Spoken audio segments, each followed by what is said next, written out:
E aí galera, beleza? Eu me chamo Miguel. Meu nome é Guilherme. E esse é o Que História é Essa? A gente vai falar um pouquinho sobre algumas curiosidades da história, moderna, antiga, contemporânea. Como por exemplo as Olimpíadas ou alguns fatos desconhecidos estranhos também. Será que só estranhos? Ou talvez insanos. Insanos com certeza. No episódio de hoje a gente vai falar um pouquinho sobre as curiosidades das Olimpíadas.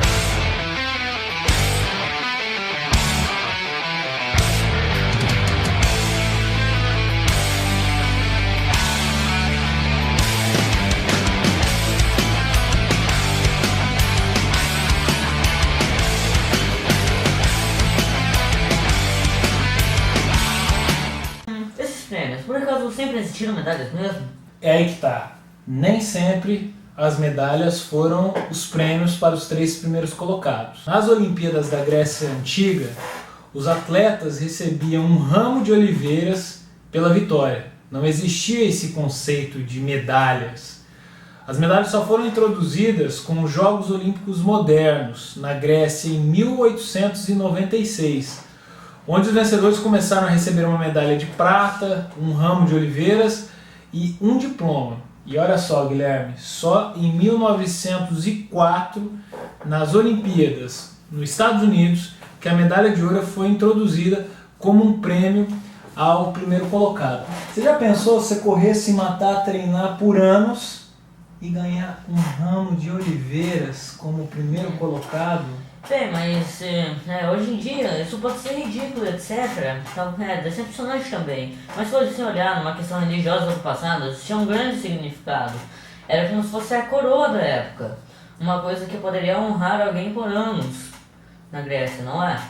Pois é. Isso deveria ser bem importante para ele. Eu não tinha pensado sobre esse ângulo. Vamos lá, curiosidade número 2. Me diz uma coisa, cara. Esse ano, 2016... é o ano das Olimpíadas no Rio de Janeiro. É. Mas vamos lá. Quando que o Brasil entrou efetivamente nas Olimpíadas? Bem, caro Miguel. A primeira mulher brasileira que participou de uma edição das Olimpíadas foi a nadadora Maria Lenk, em Los Angeles, 1972. Com 17 anos, ela era a única mulher na delegação que contava com 66 homens. Ela foi a primeira mulher sul-americana a participar dos Jogos. E o homem? O homem, quando que ele participou das Olimpíadas? O Ademar Ferreira da Silva foi o primeiro bicampeão olímpico brasileiro, ganhando as provas de salto triplo em Helsinki de 1952 e em Melbourne de 1956.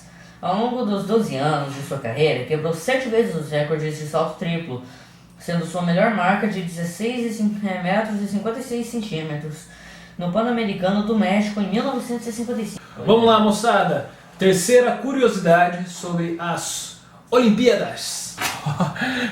Esse a gente vai se divertir um pouquinho. Quem estava esperando um pouquinho de insanidade no Que História é Essa, a gente já começa logo de cara.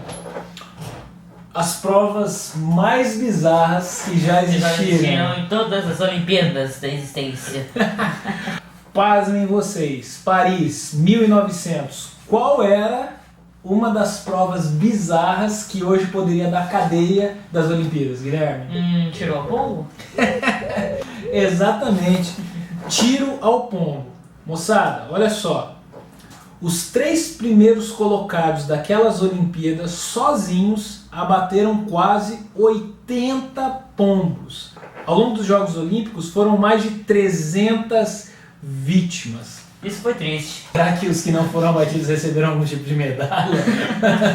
Outra prova bizarra das Olimpíadas, nado submarino, onde a pessoa precisava nadar por mais tempo mergulhado e ganhava pontos a cada metro. E a cada segundo também. E a cada segundo também. Bons. Não era nada fácil, né? Com certeza. Se hoje é difícil... Hoje era no Rio também. No Rio? Aham. Qual rio que é? O Rio Sena. Então também foi em Paris, em 1900. Rapaz, que Olimpíadas treta essa de 1900 em Paris, hein? Pois é, ali a confusão começou, pois já que era uma volta das Olimpíadas na existência, Eles colocavam o que bem entendiam e achavam divertido na época, não é? Não é à toa que o cabo de guerra, que a gente brincou muito no prézinho, eu me lembro de você brincando nisso também foi uma prova bizarríssima das Olimpíadas. Não só de 1900, como de 1920. Fala um pouquinho sobre essa bizarrice também. Era disputado por 2 times de 6 atletas. A equipe que deslocasse a outra por 1,85 metros ganhava. Ou, nesse caso, 1,85 centímetros. Curiosidade número 4 das Olimpíadas. Você já ouviu falar daquele mico histórico da natação nas Olimpíadas? Não, que mico histórico?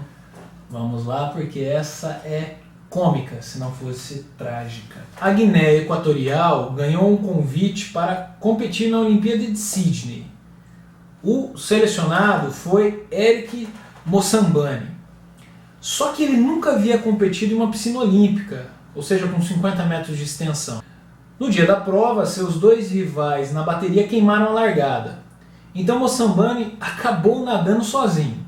Mas espera aí, ele tentou nadar sozinho e chegou uma eternidade de prova, a 1 minuto, 52 segundos e 72 centésimos.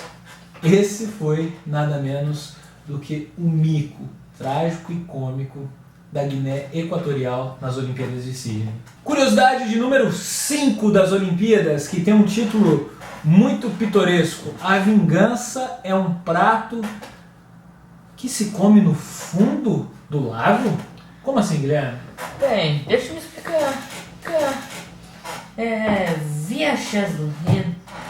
Vyacheslav Ivanov, chamaremos de Charlie.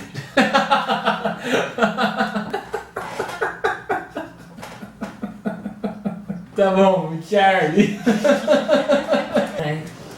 O soviético Charlie. O soviético Ivanov foi um dos grandes campeões da história do remo. Era dono de um estilo próprio, gostava de deixar as correntes dispararem e somente na metade final da disputa de 2 km acelerava. Em 3 Olimpíadas seguidas, faturou uma medalha de ouro. Delas, na Austrália, com 18 anos, ficou tão empolgado ao receber a comenda que acidentalmente deixou-a cair no lago Wendouree. Mergulhou para tentar recuperá-la. Depois de várias tentativas frustradas, teve que se contentar com uma réplica providenciada pelo Comitê Olímpico Internacional. Isso foi porque ele era um cara que se achava. Deixava todo mundo sair na frente para se alugar como um grande vencedor do remo. Com certeza. Perdeu uma Ele era vez. do tipo que gostava de humilhar os seus inimigos. Que essa é uma coisa que não é legal. Humilhar alguém é tirar a honra de alguém. E uma coisa eu posso te dizer: viver sem honra é pior do que estar morto. Da onde saiu isso? Animes. Curiosidade de número 6. O 1 que valeu por 10. Cara, antes da gente falar caras e meninas, mulheres, velhos, crianças, idosos, bebês, todo mundo que estiver Cachorro, assistindo, papagaio, aliens, periquito, gato, tudo que respirar. qualquer ser vivo, Antes bactérias. da gente falar sobre isso, assistam a essa apresentação impecável dessa garota. E a gente fala na sequência. On the uneven bars. Chris, this could be the highlight of the compulsory event. She is one of the technically strongest, best gymnasts that I've ever seen. Watch this. Beautiful rhythm, right to a handstand. Oh, look at that amplitude. Ooh. She is really moving well. Another handstand. Look at that, right to the handstand. Gorgeous routine, beautiful, and the crowd loves it. And it is A perfect 10 on the first line. No gymnast in Olympic history had ever received a perfect score, and to do it with a compulsory routine was phenomenal. It brought the crowd to its feet and brought Nadia back on stage for a curtain call. Pela primeira vez na história das Olimpíadas, uma ginasta atingiu 10 na prova de paralelas. Foi a romena Nadia Comaneci, que realizou o grande feito nos Jogos de 1976 em Montreal. Veja só, os placares foram incapazes de marcar a pontuação máxima. 10,0 nesse caso. 10,0. Não tinha esse número no placar. E os juízes, para definirem essa pontuação máxima, marcaram 1.0. Mas não era 1, era a nota 10. Galera, essas foram 6 curiosidades Sobre as Olimpíadas. desse canal novo que nós estamos começando, que é o Que História é Essa? A gente vai falar sobre muitos conteúdos sempre relacionados à história e basicamente curiosidades. Se você gostou, dá um joinha no canal, compartilhe nas suas redes sociais, mande um e-mail pro seu amigo, fale sobre isso, compartilhe na sua escola. Um forte abraço e até a próxima!